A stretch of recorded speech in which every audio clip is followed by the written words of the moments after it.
Hey, Team Healthy. I got so busy reading some of your stuff over here in the live chat that I almost lost track of my time there. It's time to turn this thing on, right? Okay, Amanda over there in England, we got to figure out how to do get that crab apple jelly of yours. My goodness, it sounds good. And Stu, you lucky dog, you got to you got to sample some of that stuff. So if there's any way that you could virtually feed us, boy, I'd be glad about that. So good for you. Um, I love the fact that you all are enjoying each other's company here, and I just think it's great that we have a group here. By the way, I very recently did a recorded a video on collective narcissistic systems, and it's one thing to have groups of individuals that you know and enjoy and appreciate, and you can go back to. But then you have some that are highly narcissistic, and it's like, why don't we all put our pathology together and then declare ourselves to be the gold standard, and we'll just have our hostility against everyone else. And that's a whole different thing. All that to be said, our team healthy here. We're a system. We're part of a group where we encourage each other, and we want to make sure that we stand for things that are decent, that are grounded in dignity, respect, and civility. So just know I like what we have going on here. Thank you for being a part of that. By the way, if you're new to the channel, just know that if you want to put some questions, if you're live, you can put it in the chat section. But actually, it'll be a little bit easier if you put it down in the comments section beneath the video once it goes back up. And then what I do is each day, each week on Wednesdays, I field the questions that have come in through the week. I obviously can't get to all of them, and that's what these Wednesday broadcasts consist of. Now, today, I like to do, and I'm kind of going with a theme that says once you know what narcissism is, dot dot dot.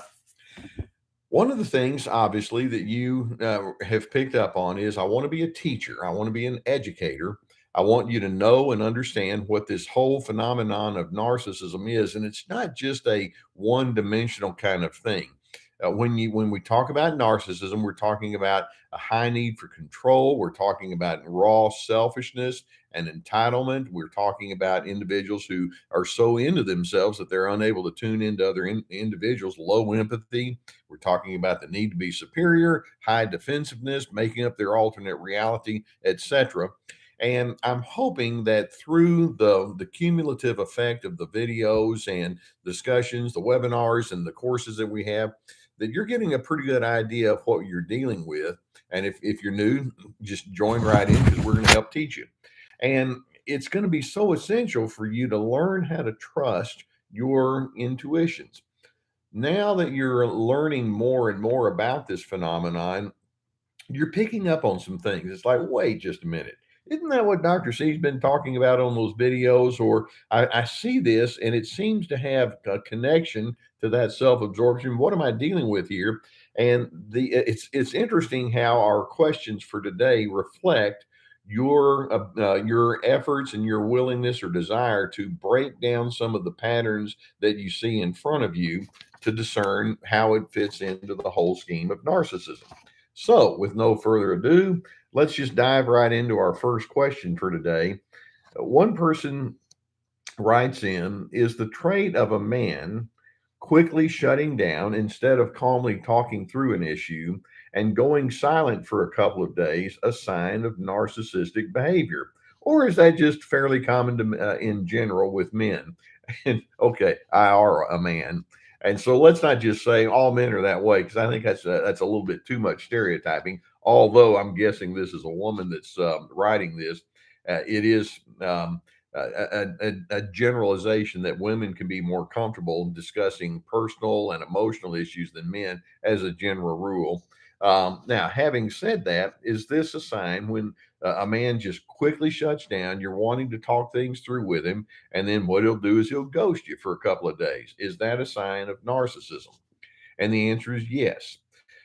Now, keep in mind that narcissism can come out in as relative to this in passive aggressiveness, because that's what it is. By going silent on you and saying more or less through their behavior, I refuse to discuss anything with you, that person is implying I'm mad, I'm angry, I'm ticked off, I'm frustrated, whatever word they want to use, But instead of saying, why don't we talk about why I'm feeling this way? Why don't we talk about how you and I can have a better understanding of each other? They go into the manipulative mode. Whether it's conscious or subconscious, that narcissistic person is thinking, well, if I can get you feeling uncomfortable, if I can make you squirm and make you perhaps regret saying or doing whatever it did that ticked me off, perhaps I can win. Perhaps I can get you to the point of where you'll say, okay, okay, I'll quit, get off my back. That's what I'm trying to do. Now, the narcissist won't do that. By the way, this person it probably has some strong covert tendencies. Although, if you call out an overt narcissist, they can do this too. But let's go back and look at the behaviors that we have here and see how it matches pitch with narcissism. Shutting down, refusing to talk through, especially calmly, an issue. In other words, broken communication, lack of a willingness to understand, going silent, which is a power move, and then staying unavailable, evasiveness, those kind of things. Basically, what we're referring to is that individual has pathological defensiveness, which is consistent with narcissism. Clearly, they're operating with a high control mode. And it's kind of a passive form of control, but make no mistake, aggressiveness is highly controlling. And so that mark checks off one of the marks of narcissism. This person is showing zero interest in knowing you. In other words, low empathy. Check on that. Haughtiness, condescension, superiority. Check on that. Raw selfishness. It's all about me. And then we can add a few other things like having alternate reality. In other words, I'll just make up my facts as I go along.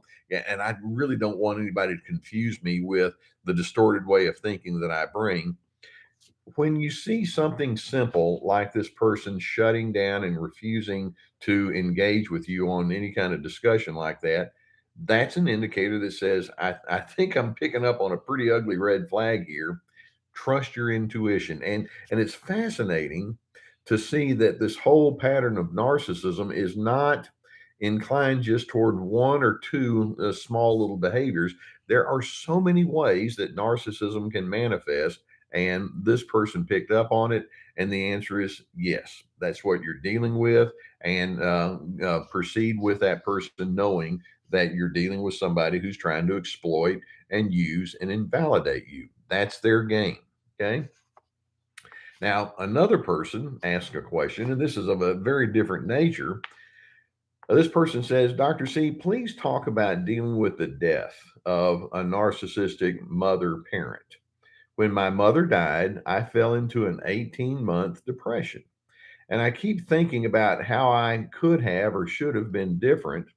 How am I supposed to deal with this? Now, I know that some of you have already lost your parents. I have lost both of my parents, and when you have the death of a parent, then it tends to be a time when you pull back and do some self-reflection. Okay, what does my family stand for? I had X number of years with that person in my life. They were obviously a highly influential individual. How am I going to break down some of the messages that were sent to me in my many, many exchanges with that individual? And basically, when you have somebody, this person says, my mother was a narcissistic person, and she died, you're basically stuck with a thought that they might think something like, I can't believe that she used to treat me this way. Or why did she have to be so rude here or so dismissive there? Or what was the deal about with her being so easily angry and agitated? And as a result, you're going to have a lot of unfinished business. Wouldn't it have been nice before your mother died if you could sit down with her and say, Mom, let's talk? I know that you have some of your deep history that you're drawing upon that sometimes doesn't serve you well, just as I do, just as everybody does. In other words, we all have some junk in our trunk. Let's figure out what that's all about. Okay. And instead of mom being able to sit down with you and say, I really welcome that. Most narcissistic individuals, it's like, how dare you insinuate that I need to be like you tell me I'm supposed to be? And they can be, that's that pathological defensiveness. And what you're wanting to do when you're talking with that narcissistic parent is you're wishing to normalize that person, even as they are committed to remaining abnormal. You're wishing to bring reason to that person, even as they say, "No, I'm going to stick with my lack of reason." Now, obviously, they won't say it that way. They won't be that honest with themselves. And one of the problems that you can have when you have finished a relationship, and finished is not a completely accurate word, but when that relationship has gone to a very different dimension, one of the things you'll have to ask is, what am I going to do with the loose endedness? This woman says that she had an 18-month time of depression. In other words, like, what was that all about? And I wish I could have said this. And now I'm carrying all of this hurt and pain, and I have no uh, opportunity whatsoever to go to the finish line with my mother. How am I to deal with that? A thing that I would encourage is, first and foremost, acknowledge there are simply some things that you can't resolve. And I know that we like to have answers. You know, I'm in the therapy business, and I try to help people work through the many questions that they may have in their life. But I need to remind myself some things just are not conducive to a fixed answer or a satisfactory answer. And sometimes you simply have loose ends. Now, having said that, so in other words, there's a certain radical acceptance that it is what it is, and I'm just going to learn to accept the fact that I can't have full closure. To me, the ultimate question you want to have when you have someone who's died, they're no longer available, or it could be that there's somebody who's alive, but they may as well be dead because you don't have access to them on any kind of meaningful level. The ultimate question for you to ask is simply this: who am I going to be given my exposure to this person? I'm one of these that thinks, if I'm in the presence of someone who, let's say, belittles people whenever they're angry, who am I going to be based on what I am observing right now? If I'm in the presence of someone who just minimizes and says, "I don't care," or "That didn't happen," or "You don't know what you're talking about," knowing that that's not how I want to go, then who am I going to be that's going to be different? What are my better alternatives? And so as you go through this time of reflection and grief with this unfinished business, I'm hoping that rather than thinking, I wish that I could do this and fill in the blank with that deceased person, bring it down to the one person you can do something about, and that is yourself. One of the greatest joys is when I have been able to talk with people, and this would be in my therapeutic office or elsewhere, who would look back and say, I really did have some troubling experiences with these key individuals, and it didn't serve me well. And then they take what I call the therefore approach. Therefore, knowing that I went through that and knowing that it didn't serve me well, here's my better alternative. That's what a thinker does. That's what an intuitive person does. And instead of just parking on the fact that says, I don't like this, or this didn't give me what I want, there's a willingness to say, I have an influence over other individuals, just as my mother had an influence over me. I want to make sure that I'm managing my side of this equation cleanly, even though that key person in my life did not. And so make sure you bring it back to the lesson learned within yourself, even though it may require you to hold on to a certain amount of loose endedness. Another person asks, I have a narcissistic husband and in laws. And I talk a lot with my friend about, okay, let's start again. I have a narcissistic husband and in-laws, and I talk a lot with my friend who also has a narcissistic ex. Sometimes I worry, and I tell her that they are what they are capable of with a smear campaign and lying, and that I don't trust people. She tells me that I'm always thinking negatively of everyone, but I think I got into this mess of people because I thought too positively about them. So, am I always thinking negative of everyone because I don't trust these people? Okay, On one hand, when you are exposed to a narcissist, or in this case, several, and you're trying to make sense of it, I think it is good to have a confidant, someone that you can sit down with and say, "Hey, I've got these frustrations." Or yesterday, this happened, and I'd like to just run it by someone. Would you be willing to work with me? Sometimes, in this lady's case, it's a friend who may have also been through some similar situations. Sometimes it's a therapist. Sometimes it's who knows who. But it's reasonable to say, I'd like to be able to talk. Now, apparently, this lady's friend is more or less souring on her. The implication is she tells me that I'm thinking negatively about everyone. Well, if I'm you and I'm talking to my friend about my struggles with my husband and my in-laws, and then someone says, "Well, you're coming across way too negative."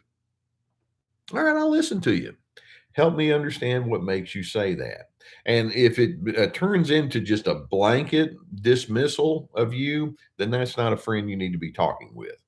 But if it's a person that would say, "Well, I just have the sense that you go into that space way too frequently, and I think it's harming you. And out of love, I want to encourage you to talk with me, but let's make sure that we include other topics too."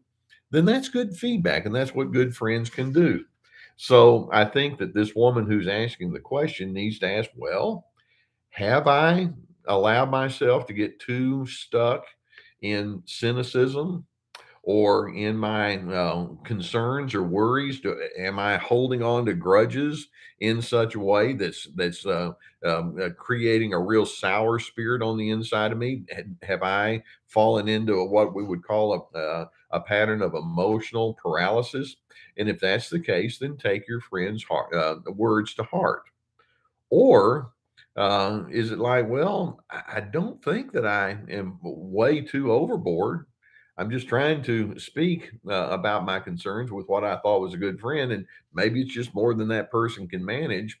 And so, in other words, rather than responding just with raw emotion, how dare you say that about me? Bring in your objectivity.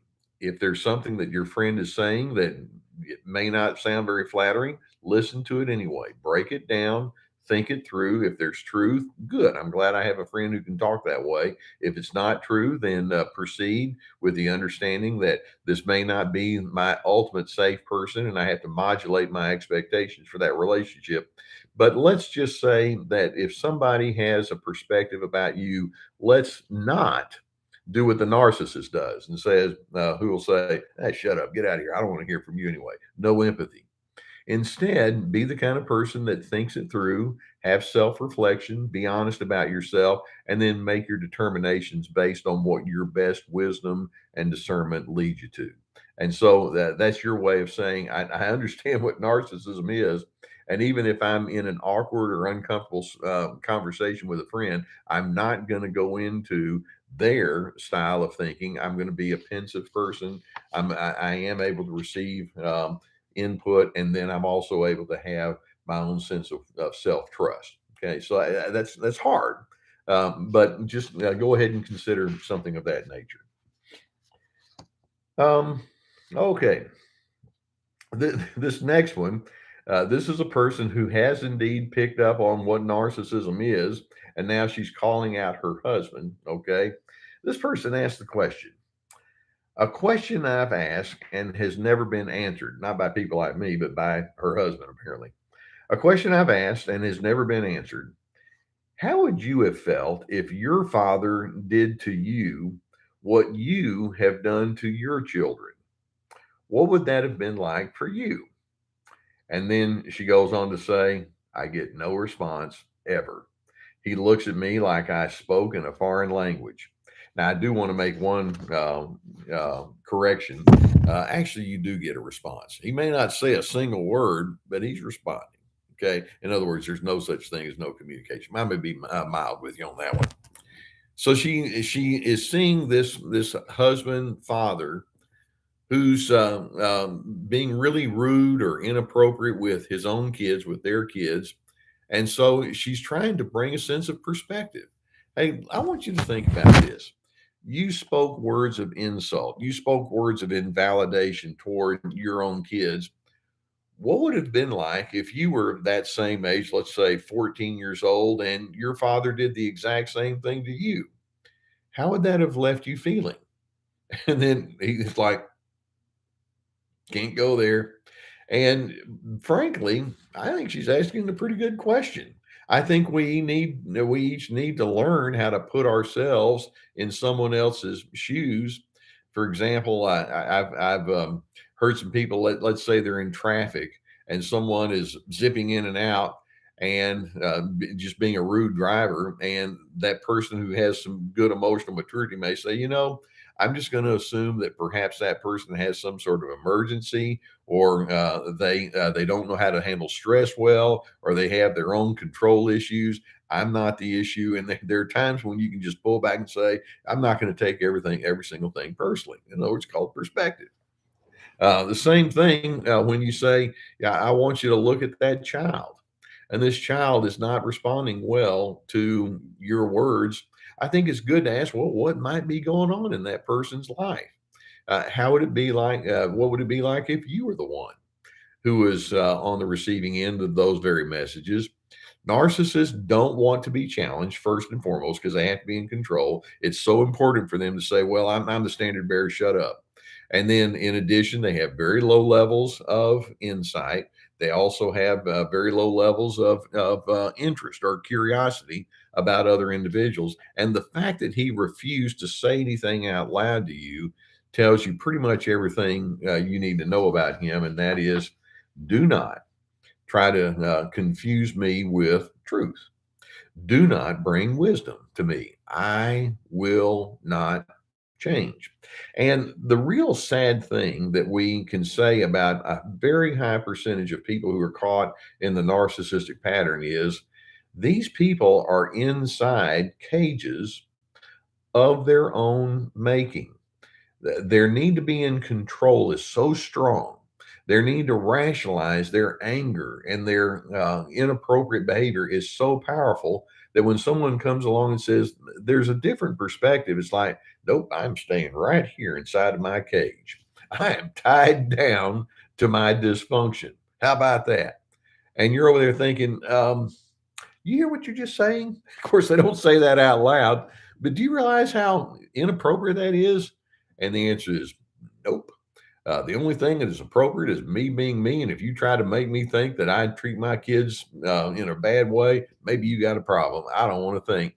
And I'm astonished, frankly, even though I've had so many cases of that similar nature, that there's some individuals who just can't look at truth when it's just staring at them right in the face, and it makes good sense. And they would actually be a better person if they could receive that truth. It's like, got the wrong person. I'm not doing that. So, what do you do? How are you going to respond with someone like that? It's like, this is not someone that I need to join forces with. This is not someone that I want to be aligned with. This is a very disturbed person. It's like, I am committed. I'm committed to being a dysfunctional person, no matter what kind of perspective you bring. And I'm thinking, okay, I can only go so far, and you have no desire for my input. Good to know. I think that's just terrible when somebody is that stubborn, and obviously the fact that he won't speak about it says, okay, you got me, but there's no way I'm going to concede that. Another person asks, could you comment about why no one talks about the lack of appreciation by a narcissist, which is, in my opinion, one of the greatest detectors of narcissism? Okay, we're talking about it right now. So this person is saying, it just seems to me that there are some individuals who have such a lack of appreciation for whatever. To me, that's a real strong sign of narcissism. And my reaction is, bingo. Yeah, it is spot on. Basically, narcissists begin with an attitude of entitlement. It's like, well, if you do something nice for me, I deserved it anyway. And if you didn't do something nice to me, why didn't you?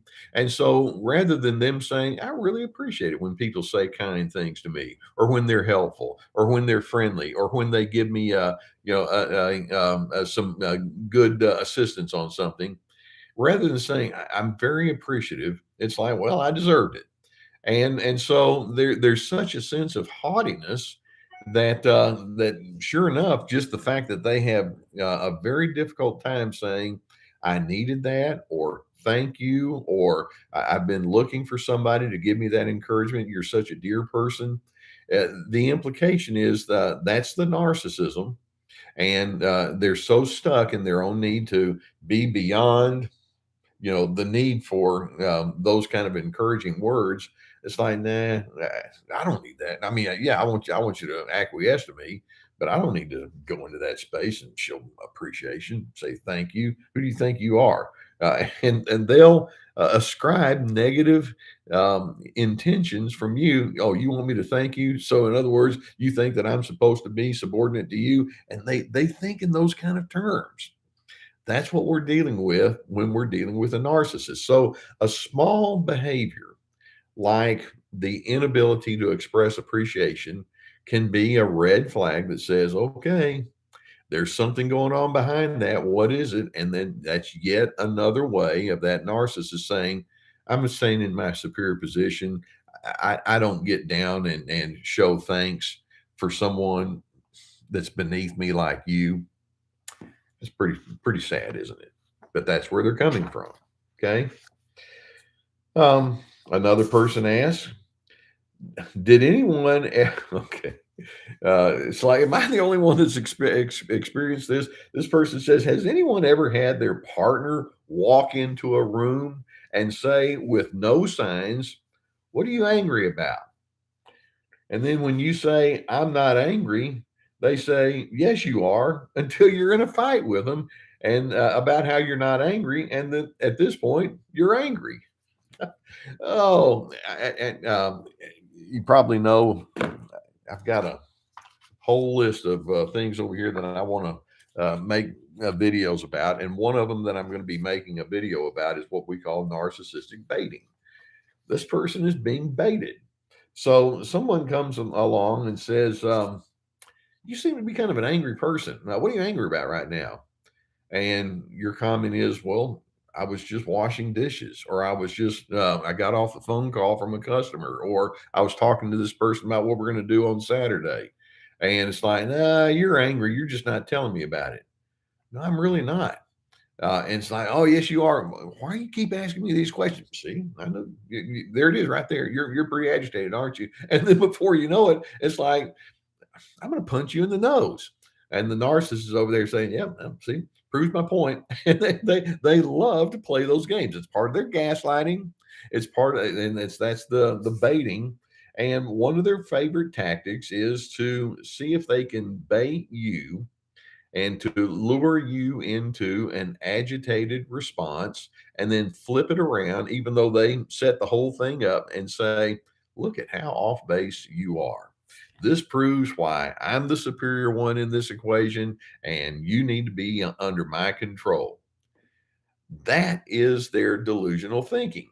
And so we go back to the theme that we have here. Once you see what they're up to, and once you realize how they want to play these games so that they can take the focus off of their dysfunction and put it onto you, it's like, if you think that I'm angry, think what you will. Not angry. And so they say, well, you seem to be really tense and uptight right now. And rather than feeling like, well, it's my job to get you to see me correctly. No, it didn't. I wish you would, but no, it didn't. You can see me in whatever way you want. And if that person says, well, I just think you're just way off base right now, it's like, interpret away. And what we need to do is we need to suspend some of the healthy rules of engagement with that narcissist. Not that we cease believing in healthy rules of engagement, but it's like, I'm dealing with a manipulator. I'm dealing with someone who doesn't want to be healthy, and I'm just going to go neutral. We call that the gray rock technique. Gray rock. There's nothing more boring than a old dirty old rock.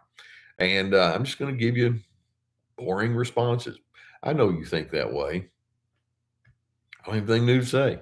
Or, and when they say, well, you just seem to be holding a grudge. Well, I'm not.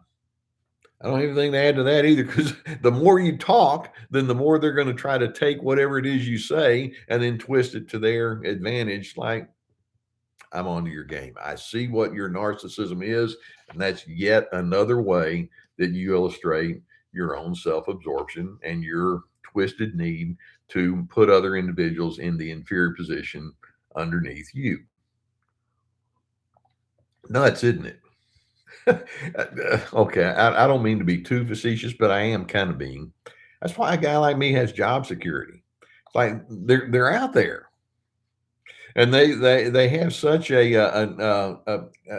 need to have this distorted view of themselves as being above other individuals. They can't stop themselves, and there's a whole legion of them out there. And so it's that's why it's so incumbent upon you to understand what you're dealing with, so that when you see these signs, you don't get sucked in, and then that gives me an opportunity to say, okay, this is yet another evidence. Let's put our efforts together in a team healthy kind of way, and make sure that we're not going to get suckered in by that. No, thank you. Another person asked the question: if someone marries a narcissist, is it possible for that person to develop the same kind of tendencies? My sister in law is definitely narcissistic, and as I've learned to my own cost. And then I've noticed that my brother is now veering in that direction too with her. Is that possible? And the answer is, oh, yes. In fact, it's not only possible, but it's very common. You see, you've heard us use the term codependent, and codependent means that you're in such a strong reactor mode that if you're mad, then I get mad too. If you're controlling, well, I'm going to go into a kind of control mode. If you're stubborn, I'll be stubborn. That's what codependent individuals do. And so when narcissists enter into your life, they bring those kinds of unhealthy characteristics. And if you get caught in a codependent undertow, you can start matching pitch. Quite a while back, 3 or 4 years ago, I did a video called "Is Narcissism Contagious?" And the answer is yeah, it can be, in the sense that I'm talking about. But let's take that word dependent and understand it's not always bad to have a sense of dependency. By that I mean there's a healthy interdependence. And so you can go into, in this case, a marital relationship thinking, well, I'm going to help you be a better person, just as I would hope that you would help me be a better person. And there's an interdependence that we can have. I mean, just plain and simple. When I walk in the back door and my wife says something really nice to me, I like it and my mood elevates. Well, call that dependency if you want. But I'll do the same with her, and let's see if we can have a system where we can be kind. That's a healthy interdependence. Narcissists don't have an appreciation for that, because that implies there's a certain kind of equality, egalitarianism that we have inside the relationship. They're constantly trying to be in the one up position. And so if they can get you into a competition, I yell and you yell. I'm mad, then you get mad. I hold grudges, you hold grudges. Well, narcissist is like, okay, we got a game going here and I'm just going to win. And so I'm hoping that instead, if I were this husband, and of course you're the sister, and so I don't know how much influence you would have, but I'm hoping that once a person sees that, yes, indeed, it is possible to get pulled into their narcissistic patterns, that you can pull back and think, whoa, wait a minute, it's happening. And I can see that that's happening. Who do I want to be in this moment, despite what that narcissistic individual in front of me is offering? And this is very difficult, because narcissism tends to show up most in the midst of conflict. And of course, when you're in the midst of conflict, sometimes your reasoning is not all that strong because your emotions are running away with you. But it's going to be necessary for you to know what the possibilities are, so that when those moments of differentness show up, you can maintain your healthy independence and not get caught in a codependent pattern. And then if there is some healthiness to be found in the relationship, you can do it in a healthy interdependent way. I hope I didn't confuse you with those terms there. But the answer is yes. It can be contagious, and that's something for you and me to be aware of. the more you understand narcissism and how they want to pull you into their games so that they can then turn around and use the club over you because after all, you did it, is how they think. It's like, no, I see that game too. I'm on to it. Okay, now this is another individual who's apparently a pretty cautious person. She says, I divorced, or after I divorced at age 24, I remained completely single for 22 years and I just didn't date. After a few years of dating, I was questioning a man who was pursuing me and told him that I was just being cautious because I had been duped before by two other men. He said, you weren't duped, you weren't a victim. Dr. C, what do you think that was all about? Okay, so here you have a person who's apparently in her 40s.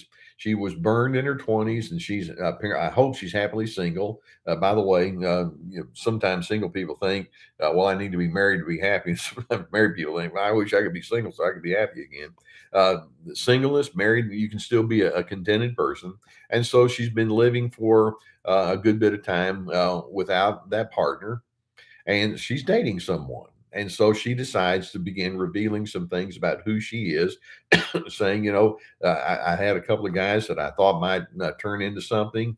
And yeah, I felt like I was duped by these individuals and it didn't turn out very well. And so I think it's reasonable to talk like that if you're looking at a possibility for a relationship to go into a pretty in-depth direction.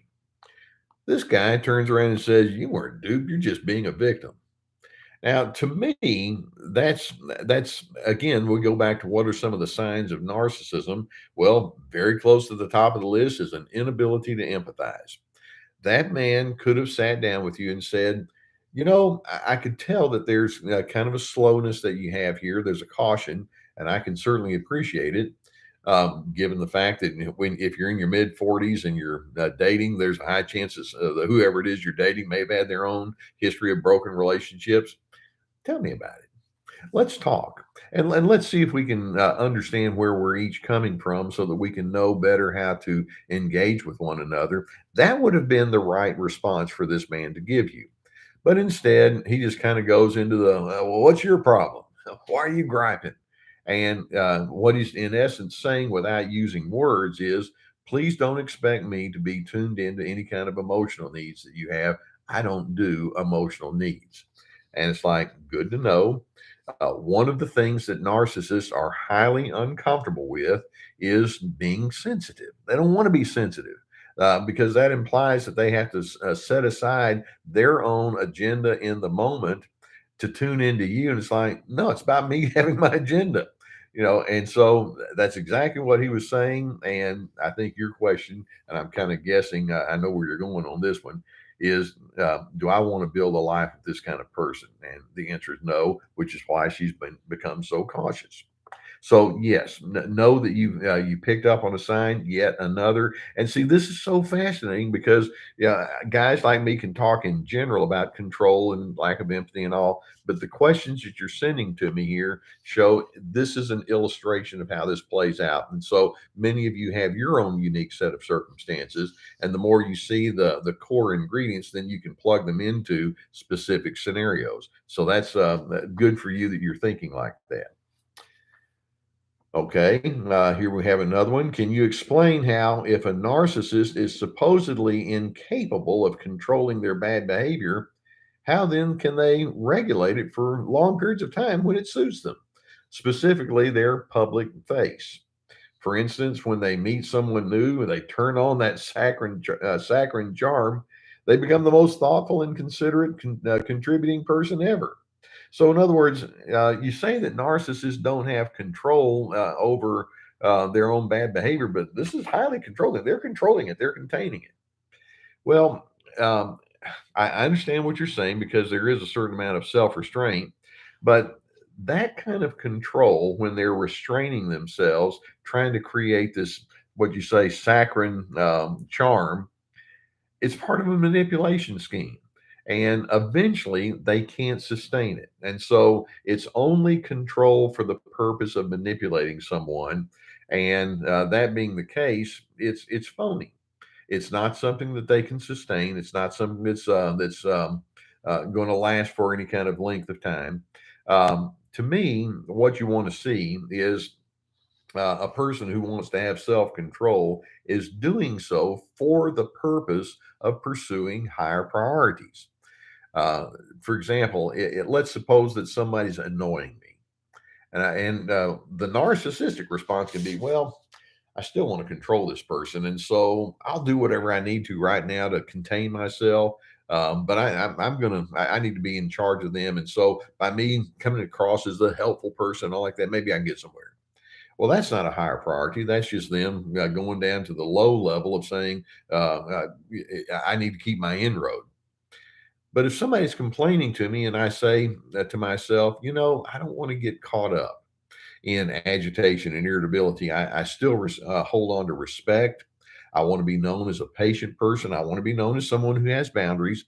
That's not a controlling desire. Narcissists may look the part of being a nice person for a while, but behind the scenes, there are schemes that are driving them.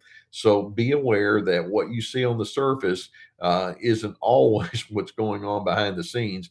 And over time, these things will eventually show themselves to be what they are. And so this is why you don't want to jump in and join forces quickly with someone until you can kind of learn what their overall patterns and tendencies are.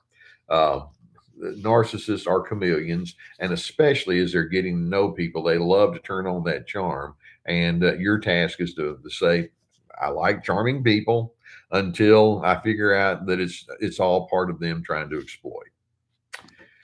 Okay, let's go with one last question. Okay, this person asks, "Is intermittent reinforcement the same thing that the internet terms breadcrumbing?" Okay, it's just more than the internet. Is intermittent reinforcement the same as breadcrumbing? And the answer is, well, there's a great deal of overlap, and they're not exactly the same. But intermittent reinforcement means that you respond to a person in inconsistent ways. For example, let's suppose that you've done something nice, and today I say, that was really nice. So I'm reinforcing. I'm giving you a compliment. But then later on, you've done something else nice. I don't say anything, and then something else. I don't say anything, and then about 6 or 7 episodes down, it's like, oh yeah, that was nice again. And so you're over there thinking, okay, sometimes when I do something nice, that you jump on it. Other times you don't. And the intermittent reinforcement keeps people off base. It keeps people guessing. Breadcrumbing means that you are feeding someone morsels of goodness to keep them on the hook. And for example, it's like, I'm going to bring you your coffee today, or I'm going to help you out with this project, or I'm going to say nice things about you when you and I are in public together. And so that's the breadcrumbing. I'm going to feed you with morsels of goodness and nourishment, and but all the while it's still part of a manipulation because now you owe me. And so intermittent reinforcement, it's not the same, but a person who would do one is highly likely to do the other. And so the fact that you would ask that question implies I know I'm being played. I just don't exactly know what to call it. And so whether we're going to call it intermittent reinforcement or breadcrumbing, trust what your gut is saying to you. Now, I've left some questions on the table, of course, here. Uh, I so appreciate your questions. And so, again, continue to send them in, put them in the comments section below. And today, I really was enjoying or looking forward to doing this because it allows us to see that when we talk about this topic of narcissism, there are so many unique or diverse ways that it plays out, that it's something that we want to stay on top of. And then as you begin to understand how certain behaviors are attached to certain elements of narcissism, then you're going to be that much more capable of saying, I'm going in the direction of wisdom. I'm going in the direction of steadiness. I'm on to you. So keep learning, stay with it. Know that I so appreciate your encouragement toward one another. And I will see you same time next week. Put those questions out there and know that I appreciate you allowing me to be on your path. And when I say that, I really mean it. Thanks, guys. Bye.